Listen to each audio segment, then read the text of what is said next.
Hi అండి. బయట climate అయితే చాలా కూల్గా ఉంది.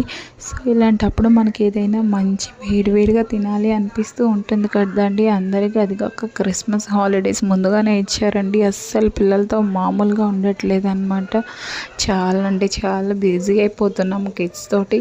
సో ఇలాంటి టైంలో వాళ్ళకి ఏదైనా కొంచెం వేడివేడిగా చేసి పెడదామని చెప్పేసి నేనైతే పల్లీలు అయితే ఫ్రై చేసుకుంటున్నానండి. పల్లీలు హెల్త్కి కూడా చాలా మంచిదన్నమాట. డైలీ ఒక పల్లి ఉండలు తిన్నా, పల్లీలు తిన్నా మనకి చాలా హెల్త్కి చాలా అంటే చాలా మంచిది. కాబట్టి తప్పకుండా డైలీ తినడానికి ట్రై చేయండి. పిల్లలకు కూడా చాలా మంచిది. వీలైతే వాళ్ళకు కూడా డైలీ ఇవ్వడానికి ట్రై చేయండి. ఈ విధంగా నేను పల్లీలు అయితే కొంచెం ఫ్రై చేసుకుంటున్నానండి. చాలా బాగుంటాయి. మన వర్షంలో వేడివేడిగా పల్లీలు తింటుంటే ఆ కిక్కే వేరబ్బా, అట్లా ఉంటుంది అనమాట. నాకు కూడా చాలా ఇష్టం అండి. సో ఫైనల్గా నా పల్లీలు అయితే రెడీ అయిపోయాయి. పల్లీలతో పాటు మనకి